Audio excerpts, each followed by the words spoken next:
Pada pertemuan sebelumnya, kita telah membahas mengenai ikatan ion, di mana untuk mencapai kestabilan, atom logam akan cenderung melepaskan elektron membentuk suatu kation, sedangkan atom non-logam cenderung menangkap atau menerima elektron membentuk suatu anion. Kation dan anion ini bergabung membentuk suatu senyawa ionik. Kemudian, di alam juga terdapat senyawa yang terbentuk dari non-logam dengan non-logam. Contohnya, amonia, air, dan oksigen. Bagaimana ikatan antara atom non-logam ini? Menurut Lewis, atom-atom non-logam dapat membentuk ikatan dengan atom non-logam lainnya melalui ikatan kovalen.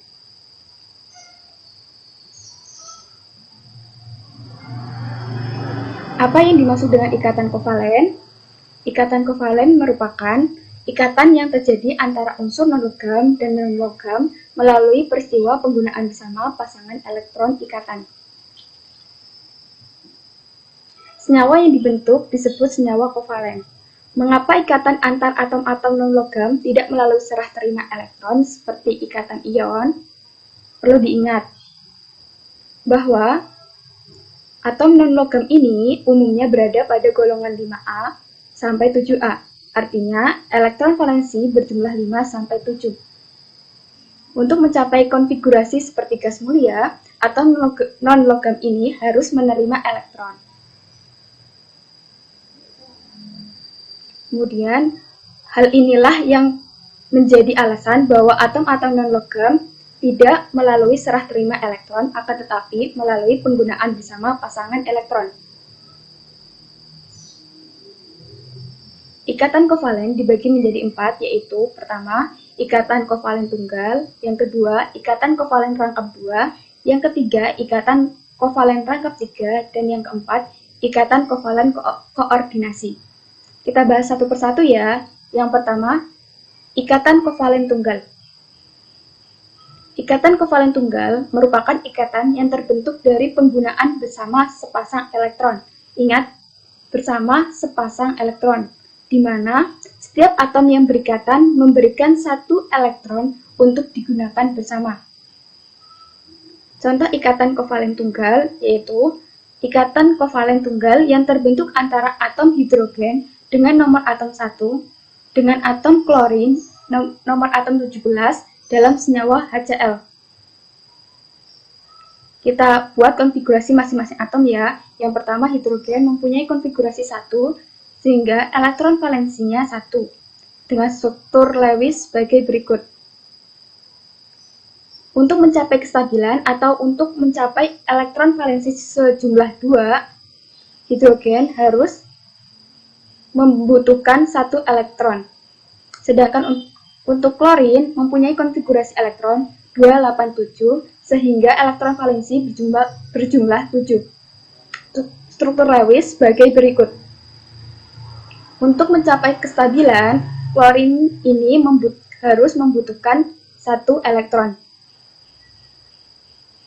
Kemudian, karena atom hidrogen dengan klorin masing-masing membutuhkan 1 elektron, maka cara yang paling mungkin untuk mencapai kestabilan adalah dengan memasangkan 1 elektron masing-masing membentuk 1 pasang elektron ikatan yang digunakan bersama, sehingga terbentuk rumus Lewis senyawa sebagai berikut.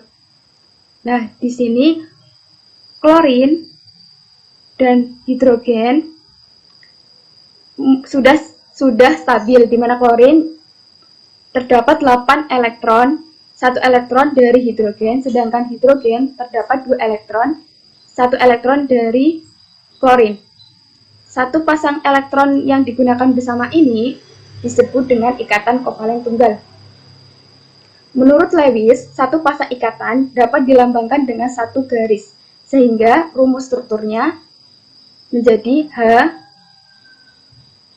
strip Cl. Kemudian, rumus molekulnya menjadi HCl. Contoh lain dari ikatan kovalen tunggal yaitu ikatan kovalen tunggal yang terbentuk antara atom hidrogen dengan nomor atom 1 dengan atom karbon dengan nomor atom 6 dalam senyawa CH4. Konfigurasi dari hidrogen yaitu 1 sehingga elektron valensi berjumlah 1. Struktur Lewisnya sebagai berikut.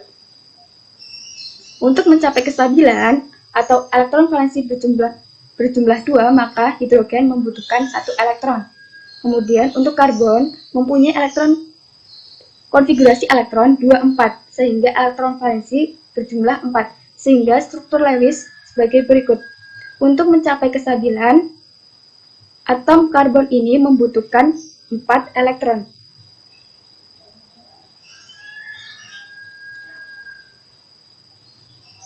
Kita lihat, karena karbon membutuhkan 4 elektron, maka untuk mencapai kestabilan, karbon ini membutuhkan 4 atom hidrogen.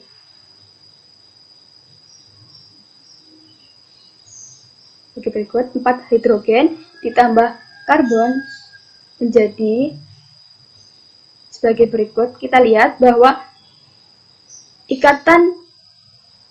atom hidrogen ini stabil membentuk 2 elektron valensi, di mana 1 elektron berasal dari karbon. Begitu. Pasangan elektron valensi ini disebut dengan ikatan kovalen tunggal. Begitu juga dengan hidrogen yang lainnya. Dia mendapatkan elektron dari karbon. Nah, kemudian karbon ini juga sudah stabil karena dia mendapatkan 1 elektron dari masing-masing hidrogen, sehingga karbon ini menjadi 8 elektron. Nah, rumus Lewisnya sebagai berikut. Kemudian rumus strukturnya sama, kita gunakan tanda strip untuk ikatan, satu pasang ikatan. Nah, menjadi seperti itu. Kemudian rumus molekulnya menjadi CH4. Yang kedua yaitu mengenai ikatan kovalen rangkap 2. Ikatan kovalen rangkap 2 adalah ikatan yang terbentuk dari penggunaan bersama 2 pasang elektron. Ingat, kalau kovalen tunggal 1 pasang elektron, sedangkan rangkap 2 berarti 2 pasang elektron. Di mana setiap atom memasangkan 2 elektron untuk digunakan bersama. Contoh dari ikatan kovalen rangkap 2 yang terbentuk antara atom karbon yaitu nomor atom 6 dengan atom oksigen dengan nomor atom 8 dalam senyawa CO2. Konfigurasi karbon yaitu menjadi 24 dengan elektron valensi sebesar 4, sehingga rumus strukturnya sebagai berikut. Rumus Lewisnya. Kemudian, untuk mencapai kestabilan, atom karbon ini membutuhkan 4 elektron. Kemudian, konfigurasi elektron dari oksigen yaitu 26, sehingga elektron valensi berjumlah 6. Rumus Lewisnya sebagai berikut. Untuk mencapai kestabilan, maka oksigen ini membutuhkan 2 elektron. Nah, untuk membuat senyawa CO2, maka dibutuhkan 1 atom karbon ditambah 2 atom oksigen, sehingga rumus senyawa Lewisnya sebagai berikut. Nah, akan terjadi atom oksigen menjadi stabil berjumlah 8 elektron, di mana 2 elektronnya berasal dari karbon. Sedangkan atom karbon sudah stabil menjadi 8 elektron, di mana 2 elektronnya dari oksigen sisi kanan, sedangkan 2 elektronnya juga berasal dari oksigen sisi kiri. Nah, pemasangan 2 elektron ini dari masing-masing atom disebut dengan ikatan kovalen rangkap 2. Menurut Lewis, 2 pasang ikatan dapat dilambangkan dengan 2 garis. Dengan rumus nanti jadi 2 garis. Kemudian, mengapa pada ikatan C dengan O tersebut harus memasangkan 2 elektron membentuk ikatan kovalen rangkap 2? Mengapa tidak membentuk rangkap tunggal saja?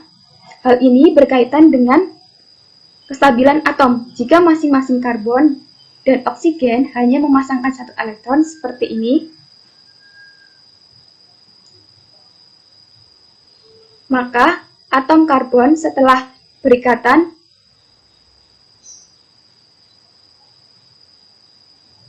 dia akan berjumlah 1, 2, 3, 4, 5, 6. Sedangkan oksigen setelah berikatan dia akan berjumlah 7. Kita lihat setiap lingkaran. Nah, hal ini menandakan bahwa konfigurasi elektron tidak oktet jika membentuk ikatan kovalen tunggal. Oleh karena itu, pada pembentukan senyawa CO2 diperlukan ikatan kovalen rangkap 2 agar antara oksigen dan karbon memenuhi konfigurasi gas mulia. Jadi rumus strukturnya menjadi garis 2 seperti yang sebelumnya saya katakan. O garis 2C garis 2O. Kemudian rumus strukturnya menjadi rumus molekul menjadi CO2. Selanjutnya mengenai ikatan kovalen rangkap 3. Ikatan kovalen rangkap 3 adalah ikatan yang terbentuk dari penggunaan bersama 3 pasang elektron. Ingat, pertama, kovalen tunggal berarti sepasang elektron. Kovalen rangkap 2 berarti 2 pasang elektron. Nah, kovalen rangkap 3 berarti 3 pasang elektron, di mana setiap atom memasangkan 3 elektron untuk digunakan bersama. Contohnya, ikatan kovalen rangkap 3 yang terbentuk antara nitrogen dengan nomor atom 7 dalam senyawa N2. Konfigurasi dari N yaitu 25, di mana elektron valensi berjumlah 5, sehingga rumus Lewisnya jadi seperti itu. Kemudian, karena untuk mencapai kestabilan, maka unsur nitrogen ini membutuhkan 3 elektron. Begitu juga dengan nitrogen satunya. Rumus Lewisnya seperti itu, sama, yaitu membutuhkan 3 elektron.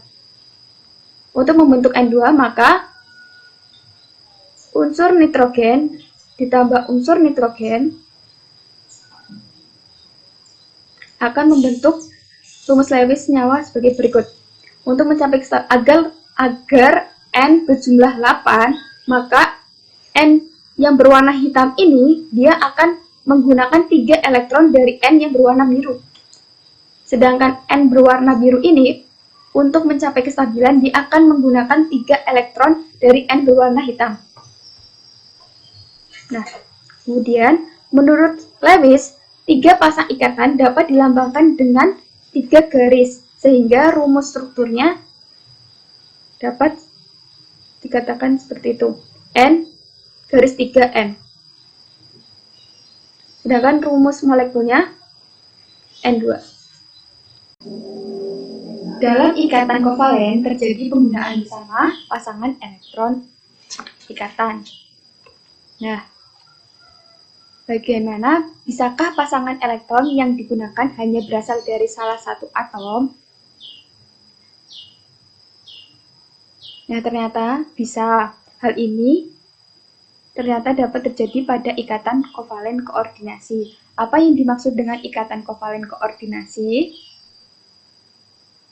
Ikatan kovalen koordinasi adalah ikatan yang terbentuk dari pemakaian pasangan elektron bersama yang berasal dari salah satu atom yang memiliki pasangan elektron bebas.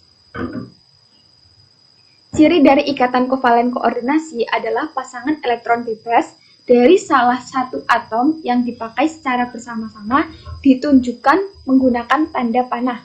Seperti itu.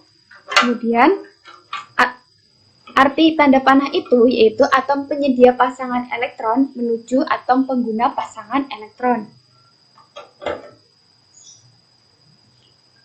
Contoh ikatan kovalen koordinasi yaitu pada HNO2 yang terdiri dari 1 atom nitrogen, 2 atom oksigen, dan 1 atom hidrogen. Konfigurasi nitrogen yaitu 25, sehingga elektron valensi dari nitrogen yaitu 5. Struktur Lewisnya jadi seperti itu. Kemudian untuk oksigen mempunyai konfigurasi elektron 26, sehingga elektron valensi berjumlah 6, sehingga struktur Lewisnya sebagai berikut. Untuk hidrogen mempunyai konfigurasi elektron 1, sehingga elektron valensinya berjumlah 1. Struktur Lewisnya sebagai berikut. Untuk membentuk HNO2, maka 1 atom nitrogen ditambah 2 atom oksigen dan 1 atom hidrogen membentuk suatu senyawa sebagai berikut. Nah, kita lihat bahwa pada atom hidrogen ini telah stabil karena atom hidrogen ini berjumlah 2. Satu elektronnya berasal dari atom nitrogen. Kemudian, untuk atom oksigen ini, dia telah stabil membentuk 8 elektron, di mana 2 elektronnya berasal dari atom nitrogen. Nah, oksigen ini dia menyumbangkan 2 elektron juga ke nitrogen sehingga terbentuk ikatan kovalen rangkap 2. Sedangkan untuk atom oksigen yang di bawah ini, dia tidak menyumbangkan 2 elektron ke atom nitrogen, akan tetapi yang menyumbangkan 2 elektron itu hanya atom nitrogen saja. Nah, sehingga strukturnya menjadi seperti itu. Nah, tanda panah dari N ke O ini disebut dengan ikatan koordinasi. Nah, ikatan kovalen koordinasi ini merupakan hanya salah satu atom saja yang menyumbangkan elektron, sedangkan atom yang lainnya tidak menyumbangkan elektron. Itulah yang disebut dengan ikatan koordinasi. Nah, pertanyaannya, mengapa 2 elektron hanya berasal dari atom N saja membentuk ikatan kovalen koordinasi? Mengapa 2 elektron tidak berasal dari atom nitrogen dan oksigen membentuk suatu ikatan rangkap 2? Kita analisis apabila membentuk ikatan rangkap 2 pada oksigen itu. Nah, maka jumlah elektron dari N itu menjadi sejumlah 1, 2, 3, 4, 5, 6, 7, 8, 9, 10. 10. Sedangkan oksigen yang di bawah ini, dia menjadi berjumlah 10 juga. Ini 10. Sedangkan yang di bawah juga itu 10. Nah, hal ini konfigurasi elektron tidak oktet jika membentuk ikatan kovalen rangkap 2. Maka dari itu, yang benar dalam membuat HNO2 ini digunakan ikatan kovalen koordinasi. Selanjutnya, menurut aturan oktet, unsur-unsur gas mulia cenderung bersifat stabil karena elektron valensinya sudah terisi penuh. Unsur-unsur selain gas mulia cenderung berikatan untuk mencapai konfigurasi seperti gas mulia. Nah, aturan oktet ini sangat membantu dalam meramalkan rumus kimia senyawa biner sederhana. Akan tetapi, ternyata aturan ini terjadi penyimpangan dan gagal merumuskan senyawa dari unsur-unsur transisi dan post-transisi. Apa sih penyimpangan aturan oktet itu? Penyimpangan aturan oktet itu terbagi menjadi 3. Yang pertama, senyawa yang tidak mencapai aturan oktet. Yang kedua, senyawa dengan jumlah elektron ganjil. Yang ketiga, senyawa yang melampaui aturan oktet. Kita bahas satu persatu ya. Yang pertama, senyawa yang tidak mencapai aturan oktet. Senyawa yang atom pusatnya mempunyai elektron valensi kurang dari 4, sehingga setelah semua elektron valensinya dipasangkan tetap belum mencapai konfigurasi oktet. Contohnya BeCl2, di mana Be mempunyai konfigurasi 22, sehingga elektron valensi berjumlah 2. Struktur Lewisnya sebagai berikut. Kemudian untuk Cl mempunyai konfigurasi elektron 287, sehingga elektron valensi berjumlah 7. Sehingga struktur Lewisnya sebagai berikut. Nah, ketika untuk membentuk BeCl2, maka 1 Be ditambah 2 Cl membentuk struktur senyawanya sebagai berikut.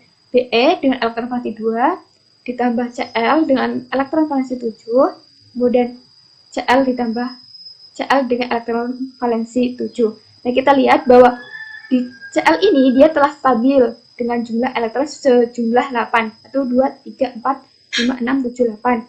Satu elektronnya itu berasal dari Be, sehingga terbentuk ikatan kovalen tunggal. Kemudian Cl-nya satu ini juga sama, dia mendapatkan satu elektron dari Be. Akan tetapi untuk Be ini dia jumlah elektronnya menjadi 4 elektron. Jadi dia tidak mencapai aturan oktet. Inilah yang dinamakan tidak mencapai aturan oktet. Akan tetapi BeCl2 itu merupakan suatu suatu senyawa yang ada di alam. Kemudian yang kedua yaitu senyawa dengan jumlah elektron ganjil. Ini terjadi apabila setelah berikatan atom memiliki elektron valensi dengan jumlah ganjil. Contohnya yaitu NO2. N mempunyai konfigurasi elektron 25, sehingga elektron valensinya yaitu 5. Struktur lapisnya sebagai berikut. Kemudian O mempunyai konfigurasi elektron 26, sehingga elektron valensinya berjumlah 6. Struktur lapisnya sebagai berikut. Nah, untuk membentuk NO2, maka 1 nitrogen ditambah 2 oksigen membentuk struktur senyawa Lewis sebagai berikut. Ya, N mempunyai elektron valensi berjumlah 5 dipasangkan dengan oksigen. Nah, oksigen ini dia juga dipasangkan dengan oksigen satunya lagi. Nah, oksigen ini dia telah mencapai kestabilan, yaitu 8 elektron. 2 elektron berasal dari nitrogen, sehingga terbentuk ikatan kovalen rangkap 2. Akan tetapi, di oksigen yang satu ini, dia juga telah stabil. Akan tetapi, dia mendapatkan 2 elektron dari nitrogen. Akan tetapi, nitrogen ini dia tidak mendapatkan 2 elektron dari oksigen. Sehingga strukturnya menjadi seperti ini. Ini menandakan bahwa dia kayak tadi ikatan kovalen koordinasi ya. Ini kovalen rangkap 2. Nah, inilah yang menandakan bahwa senyawa dengan jumlah elektron ganjil dia akan yang berikatan sejumlah 7 elektron. Kemudian yang selanjutnya yaitu mengenai senyawa yang melampaui aturan oktet. Ini terjadi pada unsur-unsur periode 3 atau lebih yang dapat menampung lebih dari 8 elektron pada kulit terluarnya. Contohnya yaitu ClF3. Nah, Cl ini mempunyai konfigurasi elektron 287, sehingga elektron valensinya yaitu 7. Struktur lapisnya sebagai berikut. Kemudian untuk fluorin mempunyai konfigurasi elektron 27, sehingga struktur lapisnya sebagai berikut. Nah, untuk membentuk ClF3, maka 1 Cl ditambah 3F membentuk senyawa dengan struktur lewis sebagai berikut. Nah, Cl ini kan ada 7 kan, 7 elektron. Kemudian dipasangkan dengan fluorin yang berjumlah 3. 1, 2, 3. Nah, fluorin ini dia telah stabil berjumlah 8 elektron. 1 elektron berasal dari Cl. Fluorin ini juga telah stabil 1 elektron dari Cl, dan fluorin ini pun telah stabil 1 elektron dengan Cl. Akan tetapi pada klorin ini dia tidak 8 elektron, dia malah menjadi 1, 2, 3, 4, 5, 6, 7, 8, 9, 10.